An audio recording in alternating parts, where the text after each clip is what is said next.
இனி summer holidays கண்ணு கால் GT ஹாலிடேஸ்க்கு பண்ணு.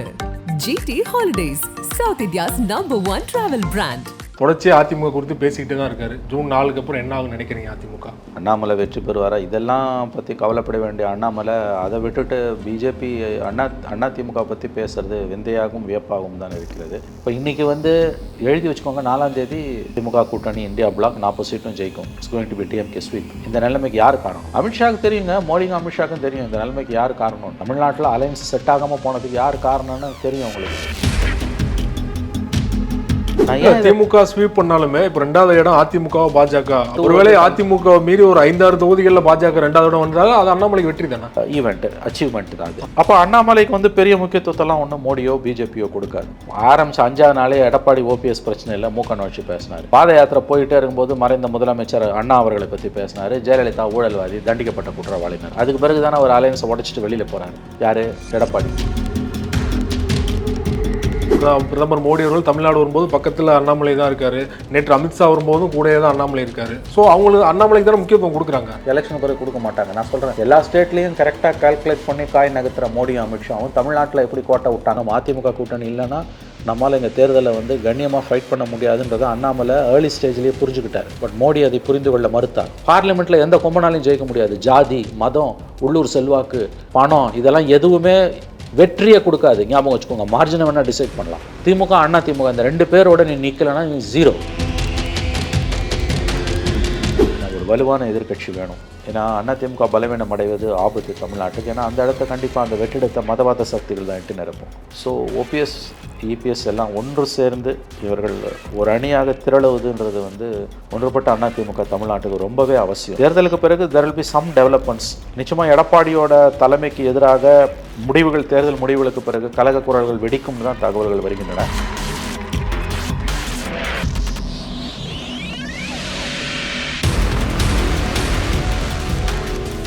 ஆகாயம் வாய்ஸ் நேயர்களுக்கு வணக்கம். இன்றைக்கு நம்மோடு நேர்காணலுக்காக மூத்த பத்திரிகையாளர் மற்றும் அரசியல் திறனாய்வாளர் திருமிகு மணி அவர்கள் நம்மோடு இருந்திருக்கிறார். அவரோடு பேசலாம். சார் வணக்கம். சார் வணக்கம். ஒருபுறம் பிரதமர் மோடி அவர்களுடைய தமிழ்நாடு வருகை, கன்னியாகுமரியில் தியானம். இன்னொரு புறம் அமித்ஷா அவர்கள் புதுக்கோட்டை வந்திருக்கார், திருமயம் கோயில் வழிபாடு பண்ணியிருக்கார். அப்போது அண்ணாமலை அவர்களும் கூட தான் இருந்தார். பத்திரிகையாளர் சந்திக்கும் போது ஜூன் 4க்கு அப்புறமா அதிமுகவோட நிலை என்ன இருக்குன்னு நீங்கள் பார்க்க தான் போகிறீங்க அப்படின்னு சொல்லியிருக்காரு. தொடர்ச்சியாக அதிமுக குறித்து பேசிக்கிட்டே தான் இருக்காரு. ஜூன் 4க்கு அப்புறம் என்ன ஆகும் நினைக்கிறீங்க அதிமுக? ஜூன் 4க்கு பிறகு யார் என்னவாவாங்கன்றது 4ஆம் தேதி பிறகு தான் நமக்கு தெரியும். அதனால் அதை இப்போ ப்ரெடிக்ட் பண்ண முடியுமா? அதுவும் அண்ணாமலை சொல்கிறத வச்சு பார்க்கும்போது ரொம்ப சிரிப்பாக தான் வருது. ஏன்னா இங்கே தமிழ்நாட்டில் பிஜேபியோட நிலைமை என்ன, அண்ணாமலை வெற்றி பெறுவாரா இதெல்லாம் பற்றி கவலைப்பட வேண்டிய அண்ணாமலை அதை விட்டுட்டு பிஜேபி அதிமுக பற்றி பேசுகிறது விந்தையாகவும் வியப்பாகவும் தான் இருக்கிறது. மறந்து விடாதீர்கள், ஜூன் 4ஆம் தேதி அண்ணாமலை அவர்களுக்கு பிறந்த நாள், 40வது பிறந்த நாள் அவருக்கு. அரசியலில் ரொம்ப இளம் வயது. ஆனால் தேர்தல் முடிவுகள் எப்படி வரும்ன்றது, பிறந்தநாள் பரிசு என்னவா கிடைக்கப் போகிறது, என்ன மாதிரியான பிறந்தநாள் பரிசு அண்ணாமலை அவர்களுக்கு கிடைக்கப் போகிறது என்பது நாம் அனைவருக்கும் தெரிந்த விஷயம்தான். அது குறித்தெல்லாம் கவலைப்பட வேண்டிய அண்ணாமலை விஷயத்தை திசை திருப்புவதாக இன்றைக்கு அவருடைய பேச்சு விஷயத்தை திசை திருப்புவதாகத்தான் இருக்கிறது. திரும்ப அதிமுகவை பற்றி அவர் பேச வேண்டிய அவசியம் என்ன வந்தது? தன் கட்சியை பற்றி கவலைப்பட வேண்டிய அண்ணாமலை இன்னொரு கட்சியை பற்றி ஏன் கவலைப்படுகிறார்? நல்லா இருந்த கூட்டணியை நாசம் செய்து பழைய என்டிஏ இருந்துன்னா தமிழ்நாட்டில் குறைஞ்சது 10லேருந்து 15 சீட்டு, குறையாமல் 10 சீட்டு ஜெயிச்சிருக்கும். 2019 இருந்த அலையன்ஸ் ஏடிஎம்கே, பிஜேபி, பாட்டாளி மக்கள் கட்சி, தேமுதிக, மற்ற வளரும் கட்சிகள் எல்லாம் ஒன்றா இருந்திருந்தாங்கன்னா கண்டிப்பாக தமிழ்நாட்டில் ஒரு கடுமையான போட்டி திமுக கூட்டணிக்கு, இந்தியா பிளாக்குக்கு கடுமையான போட்டி ஏற்பட்டிருக்கும். ஏன்னா இங்கே ஒரு 3 ஆண்டுகள் இந்த அரசின் மீது இருக்கக்கூடிய, ஸ்டாலின் அரசின் மீது இருக்கக்கூடிய ஆன்டி இன்கம்பன்சி கணிசமான அளவு தான் இருந்து கொண்டிருக்கிறது. நிச்சயமாக தேர்தல் எதிரொலிச்சிருக்கும். 19-21 திமுக கூட்டணி பெரிய அளவில் வெற்றி பெற முடிந்ததற்கு காரணம் ஆன்டி இன்கம்பன்சி இல்லை. ஏன்னா அவங்க பவரில் இல்லை. இந்த முறை பவரில் இருக்காங்க. ஆகவே நல்லா இருந்த அலையன்ஸ், என்டிஏவோட நல்லா இருந்த அலையன்ஸை சுமூகமாக இருந்த அலையன்ஸை சிதைத்தது அதிமுக கூட்டணியிலேருந்து வெளியேற காரணமாக இருந்தது முழுக்க அண்ணாமலை அவர்கள் தான். எண்மண் எண் மக்கள் யாத்திரை அவர் இதே அமித்ஷா தொடங்கி வைத்தார் ராமேஸ்வரத்தில். அப்போ அதிமுக தன்னுடைய பிரதிநிதியாக ஆர்பி உதயகுமாரை அனுப்பியது. யோசிச்சு பாருங்கள், தமிழ்நாட்டில் ஆகச்சிறந்த பெரிய கட்சிகள்னால் தமிழகத்தின் 2 பெரும் கட்சிகள் அதிமுகவும் திமுகவும். இன்னொரு கட்சி 3% இருக்க கட்சி அவங்க வளர்கிறதுக்கு மத்தியில் அதிகாரம் இருக்கின்ற ஒரே காரணத்துக்காக பாத யாத்திரை போகிறதுக்கு உள்துறை அமைச்சர் வராருன்னா அந்த பெரிய கட்சிகளில் கூட்டணியில் இருக்கக்கூடிய ஒரு பெரிய கட்சி தான் பிரதிநிதியை ஏன் அனுப்பணும்? எவனுமே அனுப்ப மாட்டான். இப்படி வச்சுக்கோங்களேன், இன்றைக்கி திமுக காங்கிரஸ் கூட்டணி இருக்குது. கட்சியை வளர்க்குறதுக்கு செல்வ பெருந்தகை தமிழ்நாடு காங்கிரஸ் கமிட்டி தலைவர் செல்வ பெருந்தகை யாத்திரை போகிறார். ராகுல் காந்தி வந்து ராமேஸ்வரத்தில் தொடங்கி வைக்கிறாரு. அந்த மேடையில் திமுக தான் பிரதிநிதி அனுப்புமா? சத்தியமாக அனுப்பாது, சத்தியமாக அனுப்பாது. சுயமரியாதை உள்ள எந்த கட்சியும் செய்யாது. ஆனால் அவங்க அழைத்தது எடப்பாடி, ஆனால் அனுப்புனது ஆர்பி. அவங்க யாரை வேணால் அழைக்கட்டும், தான் பிரதிநிதியை திமுக அனுப்பாது. ஏன்னா உங்கள் கட்சியை நீங்கள் வளர்க்கறதுக்கு போகும்போது எங்கள் பொலிட்டிக்கல் ஸ்பேஸை தானே நீங்கள் எடுக்கிறீங்க. நான் எப்படி வந்து என் தலையில் நானே கொள்ளி வச்சுக்க முடியும்? அந்த காரியத்தை தான் அண்ணாமலை பண்ணார், எடப்பாடி பண்ணார். சரி, அந்த ஒரு அரசியல் ரீதியிலான ஒரு நயத்தக நாகரிகமாக அண்ணாமலைக்கு இருந்துதா? ஆரம்பித்த 5ஆவது நாளே எடப்பாடி ஓபிஎஸ் பிரச்சனை இல்லை, மூக்க நோட்சி பேசினார். பாத யாத்திரை போயிட்டே இருக்கும்போது மறைந்த முதலமைச்சர் அண்ணா அவர்களை பற்றி பேசினார். ஜெயலலிதா ஊழல்வாதி, தண்டிக்கப்பட்ட குற்றவாளினார். அதுக்கு பிறகு தானே ஒரு அலையன்ஸை உடச்சிட்டு வெளியில் போகிறாரு. யார்? எடப்பாடி. காரணம் யாருங்க? நீங்கள் எந்த பிஜேபி ஒர்க்கரையாவது கேளுங்க, நான் சொல்கிறது ஓகே, புத்தி உள்ள விவரம் அறிந்த பிஜேபி ஒர்க்கர் யாரை வேணால் கேளுங்க, இந்த அலையன்ஸ் உடஞ்சதுக்கு யார் காரணம்?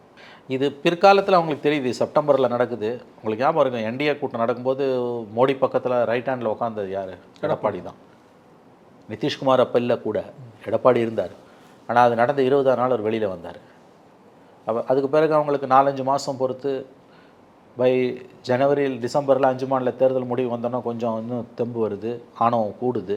பட் பை ஜனவரி வாக்கில் அவங்களுக்கு தெரியுது, நினச்ச மாதிரி கிடையாது, நமக்கு போட்டி கடுமையாக இருக்கும்.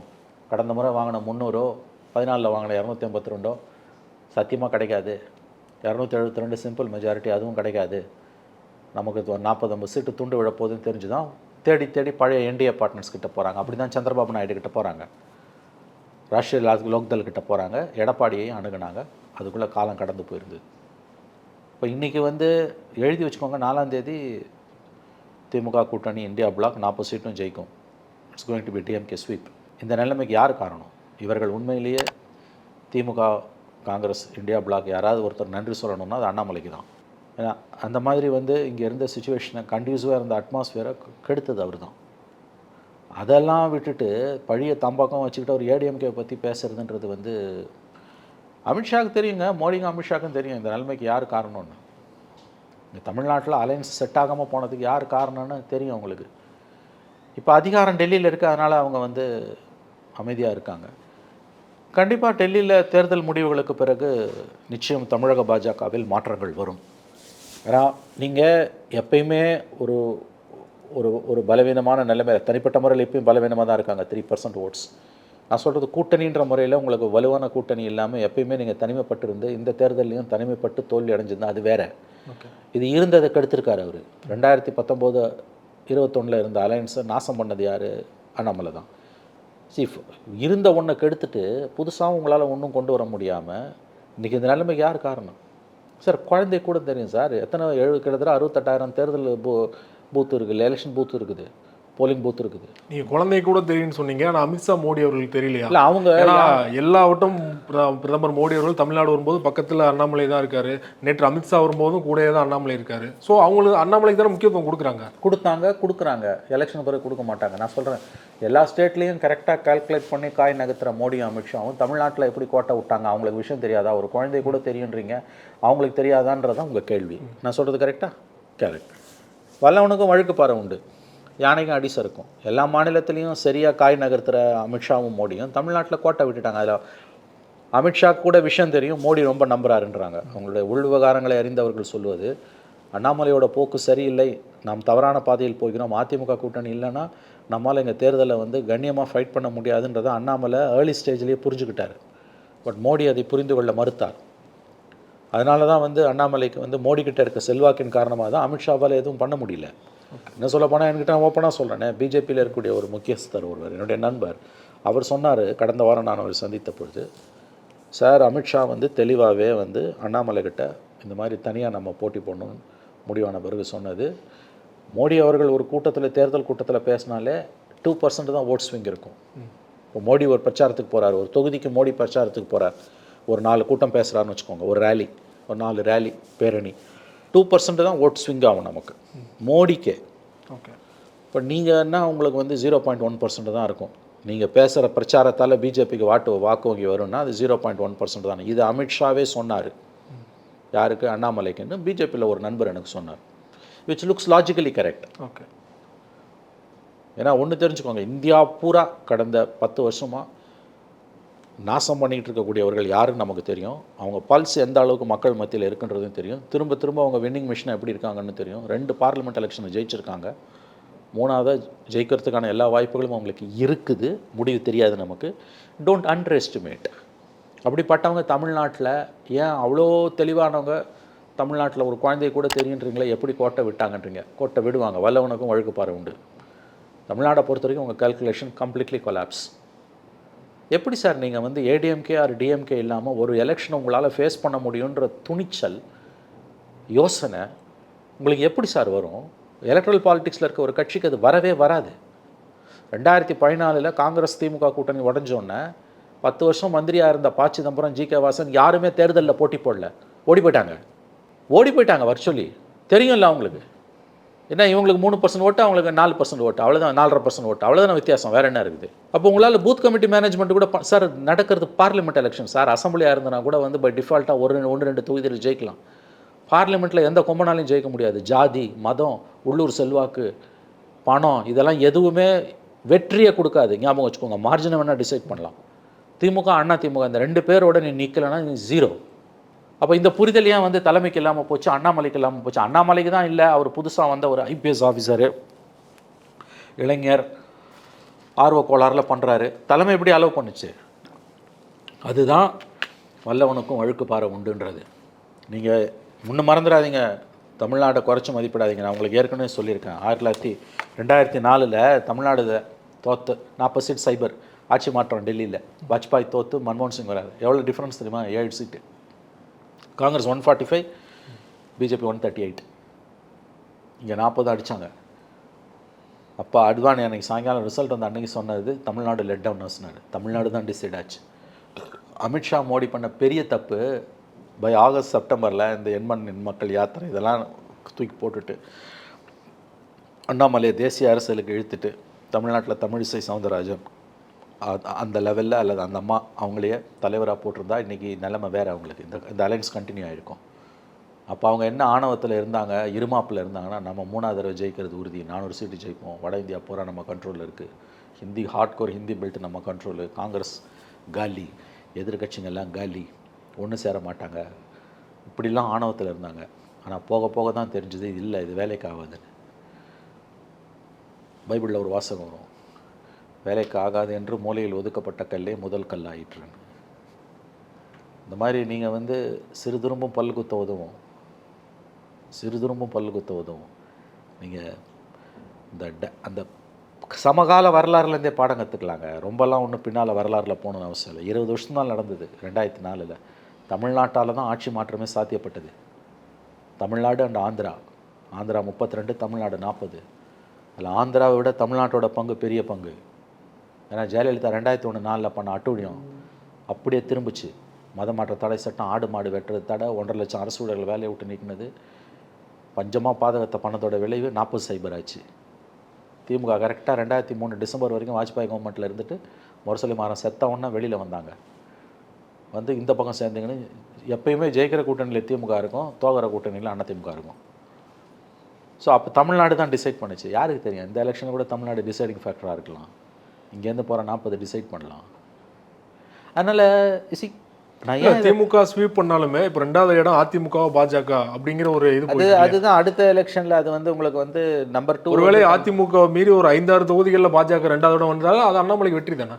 அது வெற்றின்னு சொல்ல முடியாது. பெர்சன்டேஜ் தான் ஒரு அது வெற்றின்னு நான் சொல்ல மாட்டேன். ஆனால் வந்து ஒதுக்கி தள்ள முடியாத ஒரு பொலிட்டிக்கல் ஈவெண்ட், அச்சீவ்மெண்ட் தான் அது. இந்த சென்ஸ் எஸ் கொஞ்சம் முன்னேறாங்கன்னு அர்த்தம். ஆனால் ஒன்று ஞாபகம் வச்சுக்கோங்க, அவங்க 3%லேருந்து இன்றைக்கி 8-9% வரைக்கும் வந்திருக்காங்க.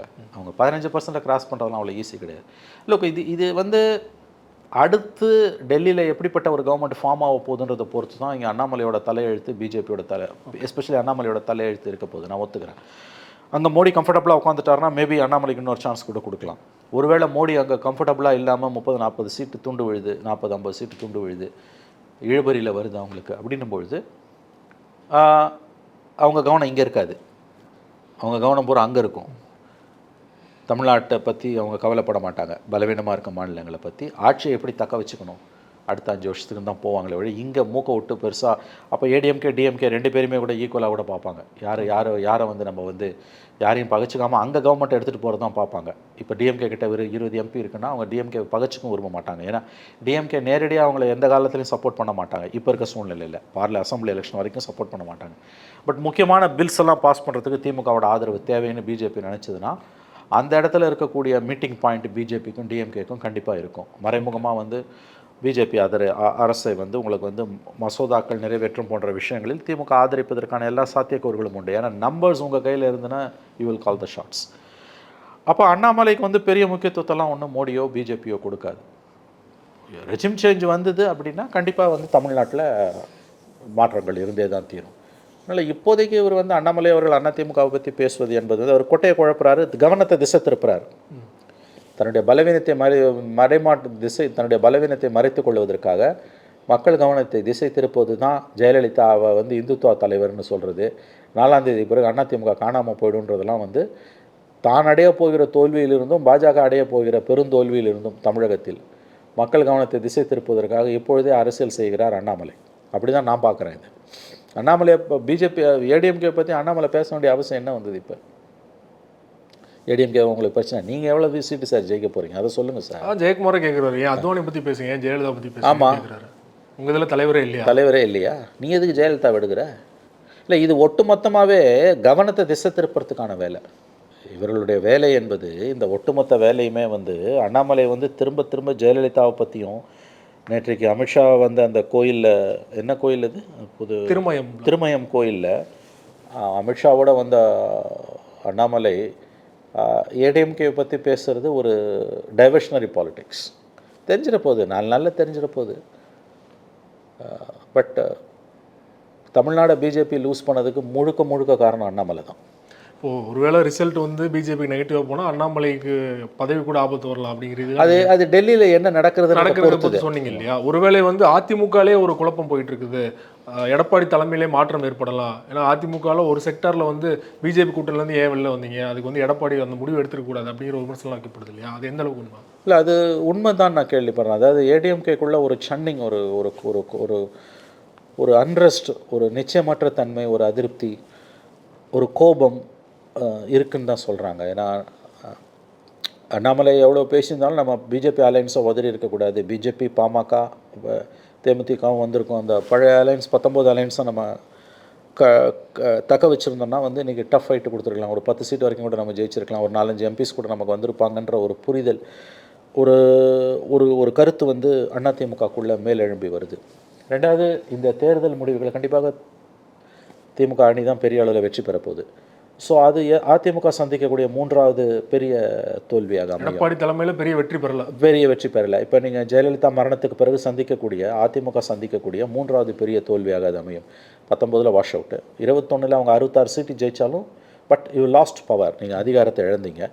லோக்கல் பாடி எலெக்ஷன்ஸில் நீங்கள் தோல்வியை தழுவுனீங்க. இது 4வது தோல்வி, பெருந்தோல்வி. இது கண்டிப்பாக எடப்பாடி இதற்கு ஏதாவது ஒரு கட்டத்தில் எடப்பாடி வந்து இந்த சவாலை வந்து அவர் சந்தித்து தான் ஆகணும். உங்கள் தலைமையில் தானே நாங்கள் வந்து 4 தோல்வியை சந்திச்சிருக்கோம், நீங்கள் என்ன விளக்கங்கள் கொடுத்தீங்கனாலும் இது உங்கள் தலைமையில் கட்சி சந்திக்கக்கூடிய 4வது தோல்வி தானே அப்படின்ற ஒரு விமர்சனம், குரல்கள் எழதான் செய்யும். ஏற்கனவே அதற்கான சமிக்கைகள் தெரிகின்றன தான் அதிமுக விவகாரங்களை அறிந்த நண்பர்கள் சொல்கிறாங்க. நான் யார்கிட்டையும் பேசலை. பட் ஏடிஎம்கே உள்ளே இருக்கக்கூடிய ஏடிஎம்கே உள் விவகாரங்களை நன்கு அறிந்த சில பத்திரிகையாளர் நண்பர்கள் சொல்கிறது என்னென்னா வந்து கண்டிப்பாக 4ஆம் தேதிக்கு பிறகு there will be some developments இருக்கும். நிச்சயமாக எடப்பாடியோட தலைமைக்கு பெரிய சவால், அவர் மாற்றப்படுவார் அந்த அளவுக்கு சொல்லலை, நான் அப்படி சொல்லலை. பட் சேலஞ்சஸ் நிறையா இருக்கும். யார் மூலமாக வர வாய்ப்பு இருக்குங்க? எடப்பாடி ஈக்குவலாக இப்போ கட்சியில் இருக்குதுன்னா அடுத்த இடத்துல வேலுமணி, எல்லாரும் பேருமே சந்தேகம், எல்லாருமே எடுத்தோடனே வேலுமணி தான் சொல்லுவாங்க. நம்ம எடப்பாடிக்கு இப்போ ஒரு கலகம் வருது, எடப்பாடிக்கு ஒரு சவால் வருது, எடப்பாடிக்கு சேலஞ்சர் ஒருத்தர் வராருன்னா நம்ம எல்லாருக்கும் பத்திரிகையாளர்களுக்கும் தெரியும், அடிப்படை அரசியல் தெரிஞ்சவங்களுக்கும் எல்லாரோட இப்போ இந்த பேச்சை பேசும்பொழுது நீங்கள் கூட ஒரு நிமிஷத்து மேலே வேலுமணின்ற பேரை தான் ட்ராப் பண்ணீங்க. ஐ திங்க் அவரு ஒரே சமூகத்தை சார்ந்தவர், அதே மேற்கு மண்டலம். வேலுமணி, தங்கமணி இவங்கெல்லாம் சொல்கிறாங்க. இன்ஃபேக்ட் விஜயபாஸ்கர் கூட சொல்கிறாங்க. விஜயபாஸ்கர் பேர் அடிப்படை. செங்கோட்டையன் வந்து இதில் இல்லை, ஏன்னா செங்கோட்டையனிடம் வந்து பொருளாதாரம் இல்லைன்றாங்க. ஓகே. இப்போ வேலுமணி, தங்கமணி, விஜயபாஸ்கர் இவங்கெல்லாம் வந்து they are well to do people, வசதி உள்ளவர்களாக அறியப்படுகிறார்கள். அத்தாரிட்டியை சேலஞ்ச் பண்ணுறதுக்கு பதவியில் இருக்கக்கூடிய ஒரு எடப்பாடியாரை சேலஞ்ச் பண்ணுறதுக்கான ஸ்டேச்சர் நான் சொல்கிறது பொருளாதார ரீதியாக அனுபவத்தில் சொல்லலை நான். செங்கோட்டையன் அவர்கள் வந்து அவர் வந்து பொருளாதார ரீதியாக எடப்பாடியாரை சேலஞ்ச் பண்ணுற ஸ்டேட்டஸில் இல்லைன்றாங்க அவர். ஆனால் அவர் ஒரு முக்கியமான நீங்கள் சொன்ன 3 பேரில் யாராவது பேக்கப் பண்ண கூட வாய்ப்பு இருக்கு இல்லையா? யார்? வேலுமணி சொன்னீங்க, தங்கமணி சொன்னீங்க. நேரடியாக அவங்க மோத விரும்பாட்டினாலுமே செங்கோட்டையன் வந்து எம்ஜிஆர் காலத்துலேருந்து அரசியல் இருக்காரு. இல்லை, அவர் செங்கோட்டையன் வந்து அவர் இன்னொரு பாலிடிக்ஸ் பணம் இல்லாதது மட்டும் இல்லை அவர்கிட்ட, பெரும்பணம் அது இல்லை அவர்கிட்ட எடப்பாடியை சேலஞ்ச் பண்ணுற அளவுக்கு. ஆனால் அவரோட அரசியலை நீங்கள் நான் கவனித்து 91லேருந்து நான் பார்க்குறேன் அவரை வந்து. நீங்கள் சொன்ன மாதிரி எம்ஜிஆர் காலத்தில் 72லேருந்து ஆரம்ப கால உறுப்பினர். எந்த தோல்வி வந்தாலும் அதிமுக விட்டு வெளியில் போகாத உண்மையான அதிமுக தொண்டன் செங்கோட்டையன். முத்துசாமியெல்லாம் வந்து தோற்ற பிறகு திரும்ப வெளியில் போனாங்க. முத்துசாமி பார்த்தீங்கன்னா எம்ஜிஆர் பீரியடில் அதிமுகவில் இருந்தவர். 80ல் ஒரு மந்திரி, எம்ஜிஆர் பீரியடில் ஒரு டிரான்ஸ்போர்ட் மந்திரி அவனுமோ இருந்தார். 91-96 ஜெயலலிதா பீரியடில் ஒரு ஹெல்த் மினிஸ்டர். இன்றைக்கி கலைஞர் ஸ்டாலின் பீரியடில் ஒரு மந்திரி. இது எந்த விதத்தில் நியாயம்? ஒரு உண்மையான அதிமுக தொண்டன் திமுகவில் மந்திரியாக இருக்காருன்னா ஒரு உண்மையான அதிமுக தொண்டன் அல்ல. ஆனால் செங்கோட்டையன் அவர்கள் எவ்வளவு தோல்வியிலையும் ஒரு போனதே கிடையாது. 96-2001 முத்துசாமி, கண்ணப்பன் போன்றவர்கள்லாம் சிறைக்கு போகாமல் தப்பித்து இன்றைக்கி திமுகவில் மந்திரியாக இருக்காங்கன்னா அதுக்கு காரணம் அவங்க அதிமுகவிலேருந்து விலகி திமுகவுக்கு போனது தான். ஆனால் சிறைக்கு போயிட்டு வந்த செங்கோட்டையன் வந்து அதிமுகவை காட்டி கொடுக்கல. அவர் திமுக பக்கம் போவே இல்லை. அவர் ஒரு உண்மையான அதிமுக தொண்டர். ஆனால் அவரோட ப்ராப்ளம் பலவீனம் என்னன்னு கேட்டிங்கன்னா, அவரால் வந்து தலைமைக்கு சவால் விடக்கூடிய அளவுக்கு அரசியல் ஆகிருதின்வாங்க, அது அவருக்கு கிடையாது. அவர் அதில் விருப்பமும் படலை. அவர் யாருக்காவது நம்பர் 2ஆக இருந்தார். ஆளுமை அது ஆளுமைன்றது நான் குறைச்சி மதிப்பிடல அவர் நான் யாரையும் குறைச்சி மதிப்பிட மாட்டேன். பட் அந்த பொலிட்டிக்கல் பர்சனாலிட்டி நம்ம சொல்லக்கூடியது வந்து அவர் இப்போ அத்தாரிட்டியை சேலஞ்ச் பண்ணுற அளவுக்கு. இப்போ அதிமுகவில் தலைவராக வரணும் அப்படின்னா நீங்கள் வந்து ஜெயலலிதா மறைவுக்கு பிறகு வந்து நீங்கள் அப்படி பார்த்தீங்கன்னா நம்முடைய ஓபிஎஸ் இருந்தார், அப்புறம் எடப்பாடி இருந்தார். இப்போ அந்த ரேங்க்குக்கு வந்து எந்த கட்டத்துலையும் செங்கோட்டையன் வரமாட்டார். அவர் ஒரு நம்பர் 2ஆக பேக்டோர் ஆப்ரேட்டராக தான் இருப்பார். அதனால் அவர் நேரடி சேலஞ்சராக ஒருபோதும் எடப்பாடிக்கு வரமாட்டார். I think it maybe Velumani, SP Velumani தான் பரவலாக இருக்கக்கூடிய ஒரு இது. பட் அவர் எந்த அளவுக்கு முன்னால் ஏறி வருவார்னு நமக்கு தெரியாது.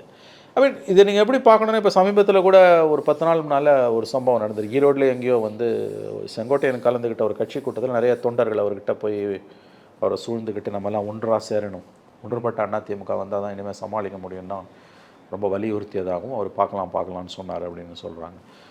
அது அப்படி நடந்ததுன்னா நல்லது. ஏன்னா ஒன்றுபட்ட அதிமுக தமிழ்நாட்டுக்கு தேவை. ஏன்னா ஒரு வலுவான எதிர்க்கட்சி வேணும். ஏன்னா அதிமுக பலவீனம் அடைவது ஆபத்து தமிழ்நாட்டுக்கு. ஏன்னா அந்த இடத்த கண்டிப்பாக அந்த வெற்றிடத்தை மதவாத சக்திகள் தான் எட்டி நிரப்பும். ஸோ ஓபிஎஸ், இபிஎஸ் எல்லாம் ஒன்று சேர்ந்து இவர்கள் ஒரு அணியாக திரளுவதுன்றது வந்து ஒன்றுபட்ட அதிமுக தமிழ்நாட்டுக்கு ரொம்பவே அவசியம். தேர்தலுக்கு பிறகு there will be some developments. நிச்சயமாக எடப்பாடியோட தலைமைக்கு எதிராக